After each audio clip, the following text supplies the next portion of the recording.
So tonight is the first in a three-part series that I want to explore what is, according to the Pali Buddhist tradition, are the first three discourses that the Buddha, first teachings that the Buddha gave.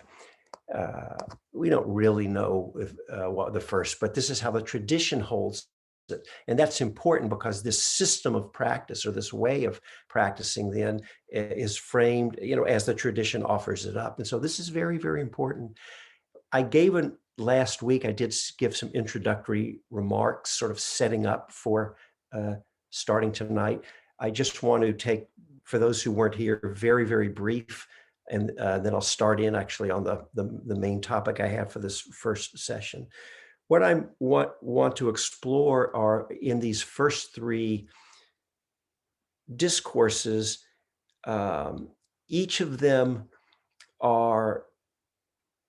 can be, and often are, worked with on their own, and they each offer a formulation, or you could say a system of working with our experience in service of, we say, of service of liberation through non-clinging.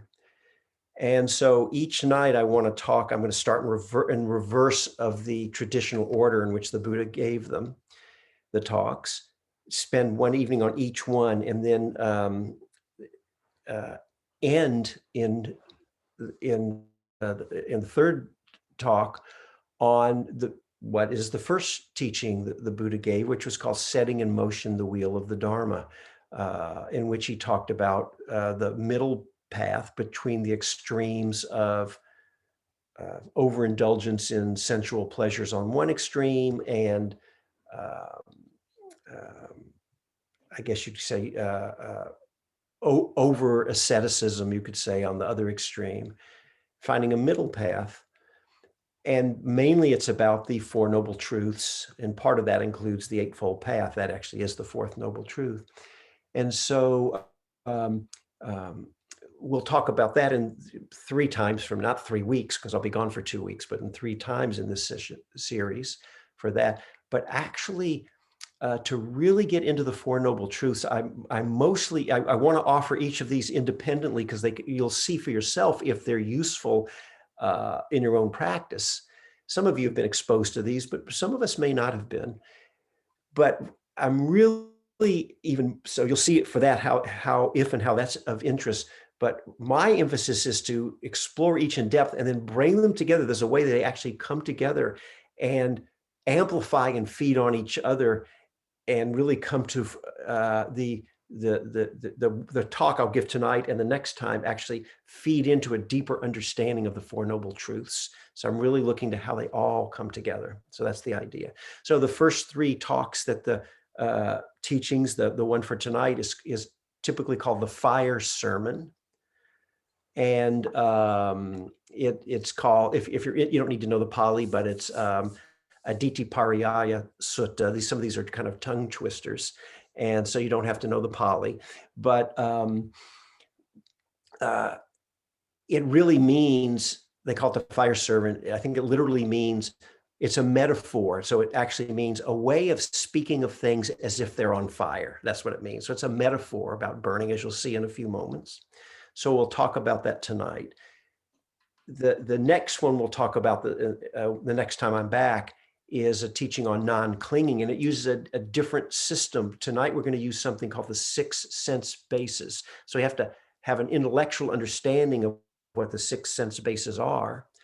So I want to spend a little time on that, but mostly for all of this, of course, it's of no use. It could be an interesting intellectual exercise, but it's really of no use unless it's practical use.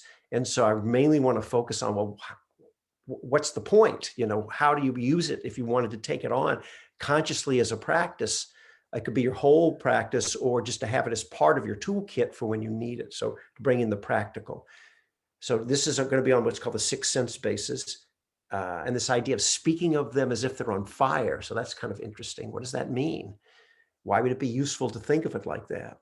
Then the next time I come, we'll talk about a non-clinging to a different model called the 5 aggregates.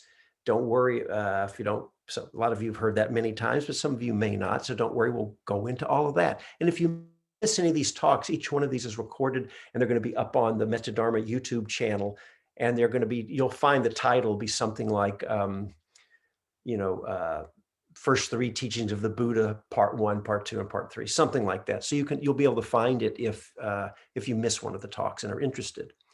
And then finally, we'll do the Four Noble Truths, the setting in motion of the wheel of the Dharma, I should say, and bring these other two pieces back in a way that maybe you haven't considered before. So that's sort of the basic idea. So let me just back up and say something about what the 6 sense bases are. It's a weird thing, 6 sense bases. And then I'll just quickly, we only have a few minutes, but I'll just talk about what the sutta says and then a little bit on practical application. I think we can do it in the time we have. So normally we think of having 5 senses, which is seeing, hearing, smelling, tasting. And then in the Buddhist world, the way they talk about, they call it touch, which just means all the other body sensations. Right? Seeing, hearing, smelling, tasting, touch. And then, but in this model, there's a sixth sense door, which is called the mind door. It's everything going on in the mind, because it is another way that we have experiences, right? Thoughts, moods, things that may not be experienced as normally in the body.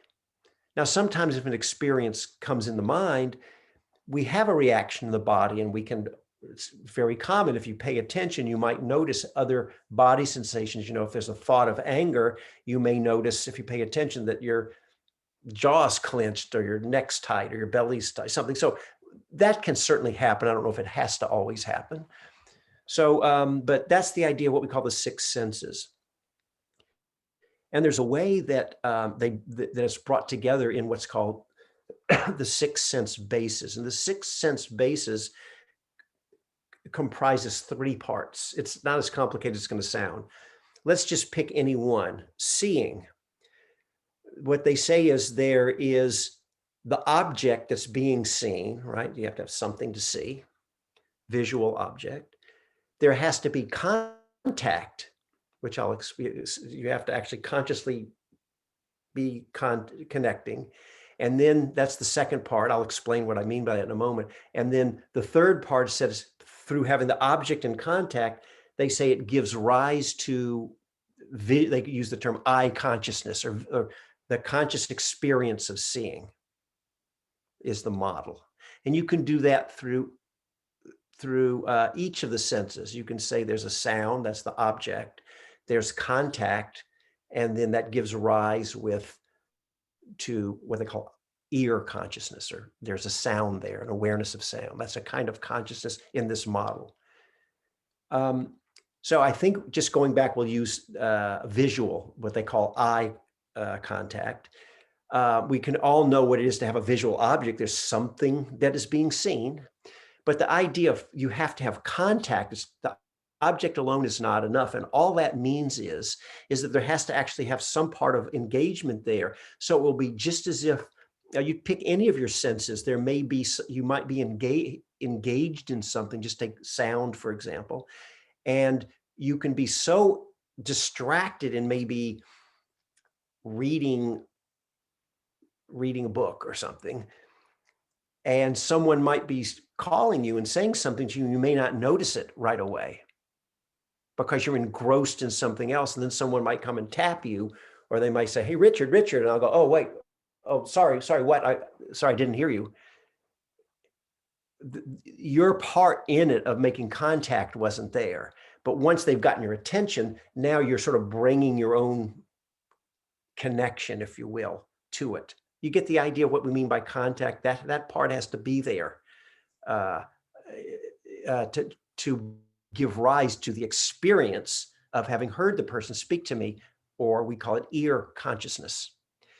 Or, for any of the senses, that's the model. So you have to have the object, 1.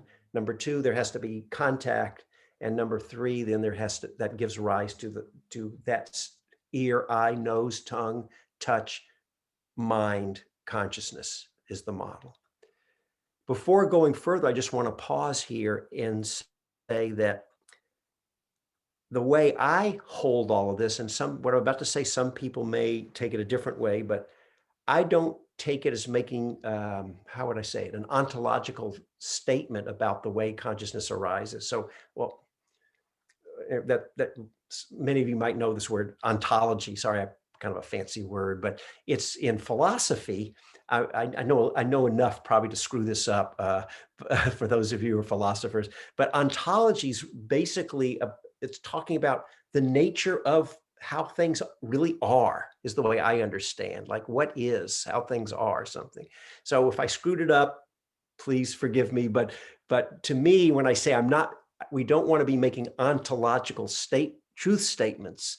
What I mean is, as far as making this model practically of practical use, I think I'm just going to offer this as a way, and you can find your own way in, right? We each have to find our own relationship. That's so important, but I'm just offering this to you. It's the way that I have found useful. Is I actually don't know if that is what's actually going on with consciousness. Is there's, the sense of the object, the contact, and it gives rise to this flavor of consciousness that we can call eye consciousness or ear consciousness. Other people have different models of consciousness, that there's just always this consciousness there that's receiving, there's all these different things of what actually is. That's the ontology of it. For myself, I'm not here to make any ontological statements. I'm saying this is a model of how things work. It doesn't matter for this discussion that's not the point. Is just trying to make some point, a comment about how things are. We want to see if this is a useful model that we can take on to use to help us. So that's kind of the way I want to offer it. So in that spirit, then, this process is going on. If we use this model of the 6 sense bases, it's going on all the time. And here's what then the Buddha says in this fire sermon, this way of speaking of things as if being on fire through each of the senses. It starts with seeing. He says the eye. So the Buddha starts off, and it's amazing. He says, I'm trying to remember. He says, everything is burning. And what do I mean when I'm paraphrasing? He says, what do I mean when I say everything is burning? And he works through each of these 6 senses in this way. And he starts with the eye. He says, the eye is burning. And he says that what does he mean by that? He goes on to say, basically, that those 3 parts that I mentioned just around the eye are burning. The object is burning. The contact we're making is burning. The eye consciousness, the awareness of having a visual experience is burning. And he even adds in to say, there's more to it. The associated with the contact, and this is really getting into the 4 Noble Truths already. And it's getting into another thing called dependent origination. Don't worry if you don't know what that is, but how what it is that kind of conditions and causes the arising, really, of suffering, we could say. He says it's not only all 3 of these parts of the eye, of that one sense base that's burning, but also when we have any experience, we have sense contact. It conditions, or gives rise to an associated feeling tone. The word, some of you know the word in Pali with a V, Vedana, and it just means every experience we have, and there's not only the experience, but we also feel it either as pleasant or unpleasant or painful, whatever. And then there's a thing, sometimes for shorthand, people say neutral, but I don't really, it's fine to use, but I don't really like that because it can feel a little numbed out. But it just means it's neither, there's lots of experiences that are neither painful or pleasant. They call that. So this is what he means. He says it's all burning. And then the Buddha says, well, what's it burning with? What do I even mean? And he says it's burning with Greed, hatred, and delusion. Sometimes greed is translated as a lust. That's the wanting mind, the craving mind. Uh, the hatred is a euphemism for aversion, the opposite of wanting and really wanting. The mild stuff, by the way, doesn't really, we don't need to worry about that. People, it's common for people to say, but wait a minute. I just went for a walk today. I was out in nature and I saw the beautiful spring blossoms on the trees and it was pretty and I enjoyed it. Isn't that, um, sense desire there? And my answer would be, for sure, definitely. But it's just not a big deal because you enjoy it. Yeah, it's true. And then when you move along the path, are you still clinging for that, to hang out and craving for that, to see those blossoms, or do you just move on, let go? If you just move on and let go, it didn't lead to clinging, which we'll get to when we talk about in the Four Noble Truths. So it's not a problem. But yeah, sure, it's sense desire. But when it gets stronger, this is the greed, hatred, and delusion. That's why sometimes greed is called, it's really a wanting mind, the lust after the pleasant. The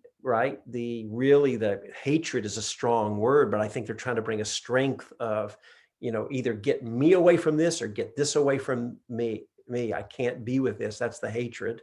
So it's pulling towards, pushing away. And then there's a delusion in there too, greed, hatred, and delusion. That'd be a whole huge talk on the nature of delusion.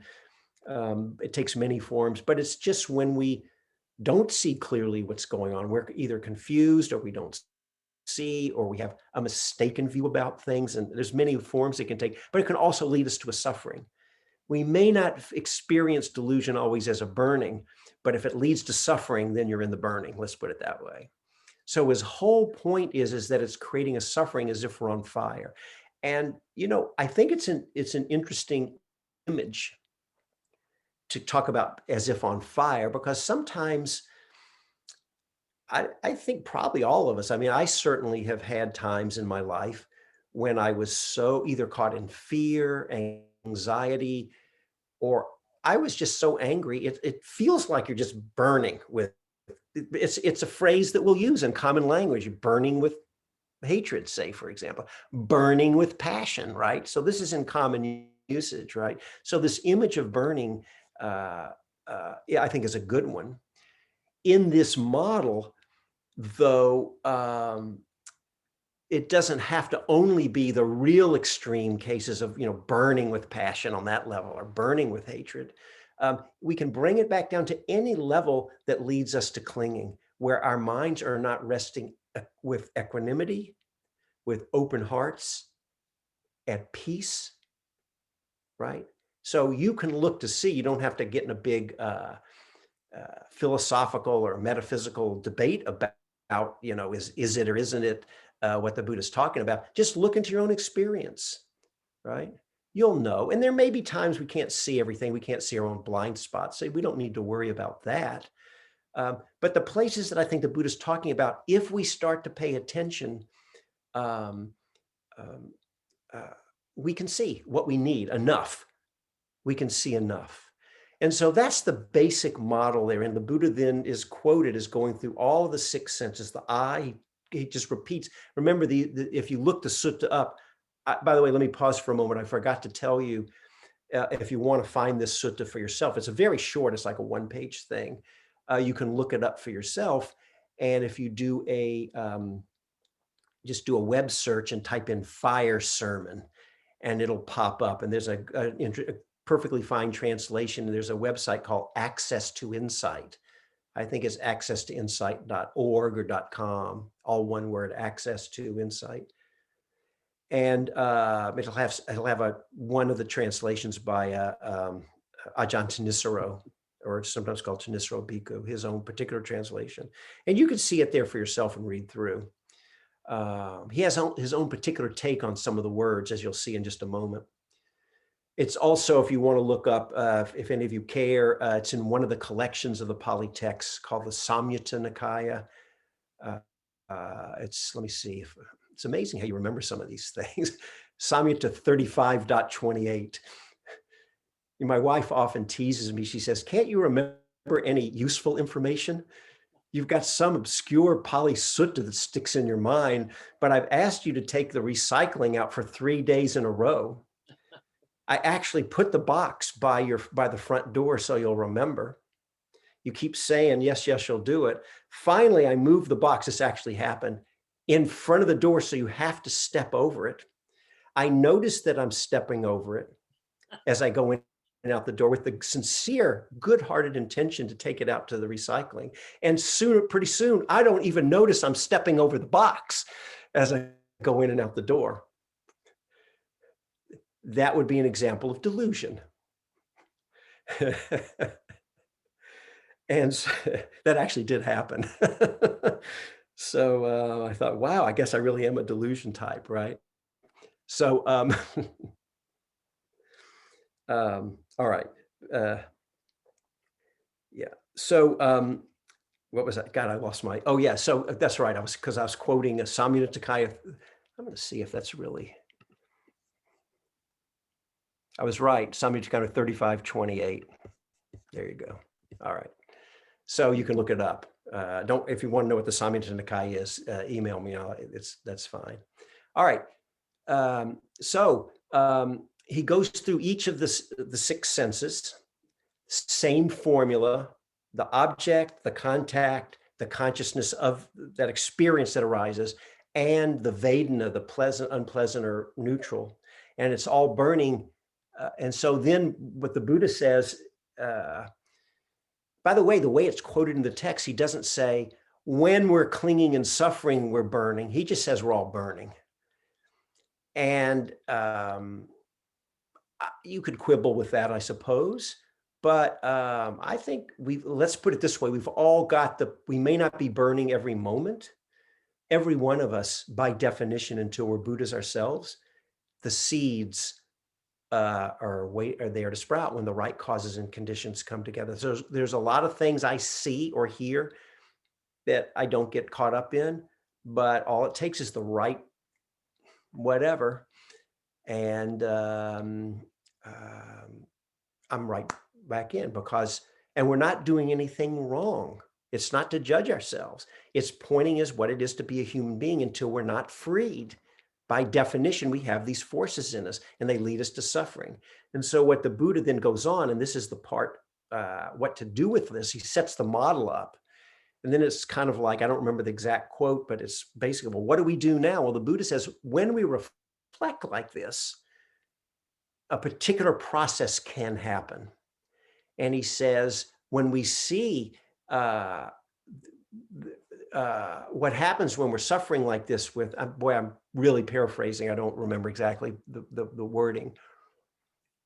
This term comes in, I'm going to use the Pali here. I hope, please forgive me for those who don't like Pali, but it's important, called nibita.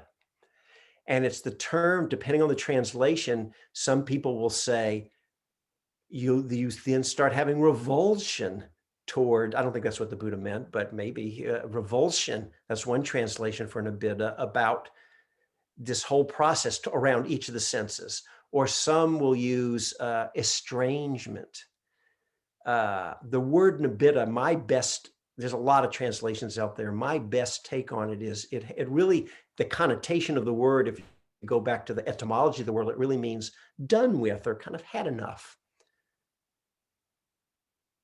What it means is a letting go can happen because we realize what happens when we're continually chasing after our wants and avoiding our what we don't want. This is pretty standard basic Dharma teachings of kind of naming the human condition. And we realize, what was said many, many times, that the way to a more reliable happiness and well-being isn't to maximize the amount of pleasant eye consciousness, ear consciousness, nose, taste consciousness, etc., and minimize the unpleasant. I mean, that's fine. I think probably we all do that. But it's to start to pay attention to how we're relating. And this is where this model can come to, because if we see how I'm relating to it, oh, I'm clinging, I'm reactive, I like this, I don't like it. sometimes what we're seeing, hearing, smelling, tasting is giving us useful information we need, right? You want to be able to taste. If you lose your sense of taste, I was reflecting on this with COVID, and um, my family was going, well, what happens? People, they say lose your sense of taste, but didn't we evolve that we need a sense of taste? What if something's spoiled and you can't taste that it's gone bad or something? I don't know what actually happens with COVID and if that's really a problem. But there are people who have conditions where they can't feel pain. The pain receptors don't work. I don't know if that's kind of a rare condition, but it does exist. There are actually people who have it. And that some people might say, well, gee, that's kind of good. It's actually not. You can't tell if you're injuring yourself, right? Or I look at the news and a certain person comes on the news and says a particular thing, and there may be some reactivity, there may be some negativity in there, but maybe it's giving me information that's telling me, oh, some involvement or some action in the world is needed here because what I see happening there is not good. Maybe I need to get engaged politically or socially. I mean, my point is there's lots of different ways that what comes into us, we want to pay attention to and let it inform us. We don't want to lose that. That's not what this is talking about. This is talking about a whole nother piece, which is how do we let go of the process of creating suffering? How do we stop creating our own suffering? And how do we stop making other people suffer? That's what it's pointing to. And that's the place to pay attention to. And then we can use this model. So you can come at the model, just say a little bit more. I suggest you can come at the model.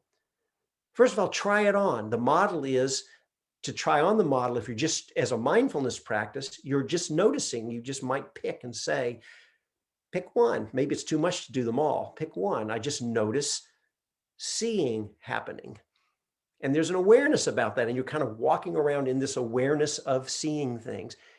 We don't want to become disconnected, kind of dispassionate, that's not the right word, but disconnected observers, untouched by things, right? This is about connecting, not disconnecting, but it's about a word I often use, disentangling. The I consciousness still is happening, but how are we relating to it? And then it can inform us that, oh, you like what you see, you don't like what you see, you're getting caught in something and reactive or not. And we just start to bring mindful awareness.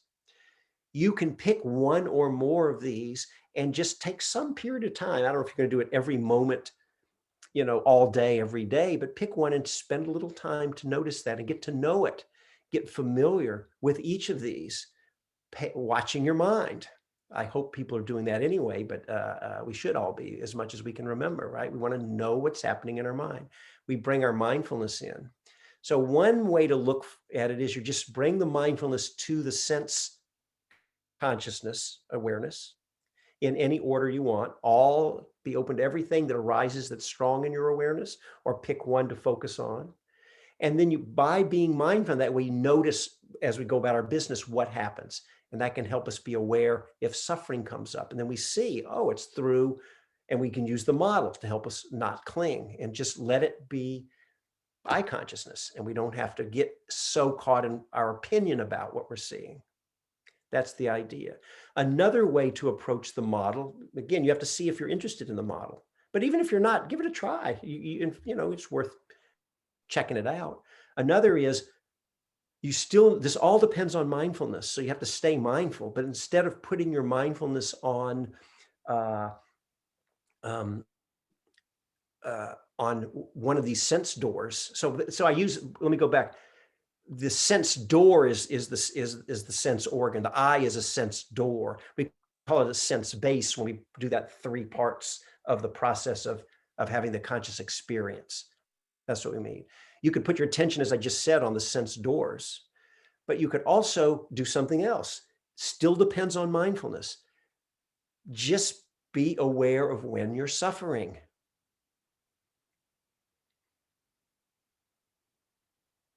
And when you're suffering, sometimes all we need is we see that we're suffering. So it's, first of all, when we get caught up in our suffering and we're lost in it, there's nothing you can do, right? You don't know because you're just gone. You're still having the experience. When you wake up and and you're back and you know what's happening, you have some mindfulness where you can actually go, oh, I am suffering. Sometimes that's enough and we just let go because we see, oh, I'm suffering, and we can let go. But sometimes we need some models to help us. And one of the models is this. And then you can choose, because you're taking a period of time to work on this particular framework, just using the doorway of notice when you're suffering, check it out. Which of the six senses is causing you, is disconcerting? Which one is it? Oh, I don't like what that person just said. Ah, ear consciousness. We notice ear. You still may need to deal with the situation. Yes. But wouldn't it be better before you go deal with the situation while you're all burning? Sometimes we don't have a choice. But what if you could stop? It's hard when the force is strong. So our mindfulness needs to be strong. This is a big piece of why we do all this meditation, to develop the stability, the samadhi, the mindfulness, right? To be able to work with these things. So that's the whole piece of, one of the main reasons why we meditate. There's many benefits to the meditation. Then if someone comes and says something, you don't like it, it was not good, whatever, and you're mad, whatever. One possibility is you could say, I still need to go deal with that. That wasn't okay. I'm going to let them know what's right and wrong, and they shouldn't talk to me like whatever happens, right? Fine, you can still go do it. Take a few moments before and just notice, okay, wait, what am I working on this week? It was 5 aggregate. No, 6 sense spaces, I remember. Okay, 6 sense spaces, I can do that. That was ear consciousness with unpleasant Vedana, unpleasant feeling tone. The Buddha was right, I'm burning. I'm pissed off. There it is, you're in it right now. It's alive for you. Then you might consciously bring in the nibita. Am I tired of getting reactive every time I hear something I don't like? You got to make your own answer. Maybe the answer is no, I'm not. Okay, fine. Then that's a different story. But it may be, yes, I am. I still want to take care of business, but I can go let the person know that what happened wasn't okay with me, and I don't have to be on fire. Let me put the fire out. What do I need to do? And then we start the nibita, the had enough has done this. And then it actually goes on in the sutta to say, through having this nibita, this had enough, there's a whole ending part that basically says through that, our minds become liberated and we let go of, he goes through like what's called the asavas, is this whole formulation and process of letting go and a liberation that comes. Then you haven't lost anything. You can still go handle the business. And you're probably going to be more successful in getting what you want because you'll probably be more wise and skillful in the choice you make in talking to the person than you were if you went to them when you're on fire. And if you're like me, oftentimes once the fire is out, I don't need to go talk to them. It's fine. This is cool. When they came in, I was going to go let them have it. Now it's been 10 minutes. You know what? It's all good. Go give them a hug. It may not always have a happy ending like this. I understand that. But this is how we can start to use the model. That's what I wanted to offer, right? So this is this one. It's actually quite powerful. And I will say, it comes up, these 6 senses or 6 sense doors, 6 sense spaces, comes up a lot. And this metaphor of when we're suffering, the metaphor of it like being on fire comes up a lot. So it really does get a lot of emphasis as one of the powerful tools. And just to end here, we don't have to, I say this often, it's not like you have to use every tool. Even crafts people will have their favorite tool, and there's certain tools they just don't go to, and they have their go-to tools, right? And so it's like that, but this is one that's worth hanging out with as a model. And you may want to go even read the sutta yourself and let it kind of soak in and slow it down a little. I did this whole thing in half an hour, so but I think we got the essence of it, right? And then, but also we'll come back and bring this in because it actually has I think, a real powerful way to inform even just using the formula of the Four Noble Truths when we get to that.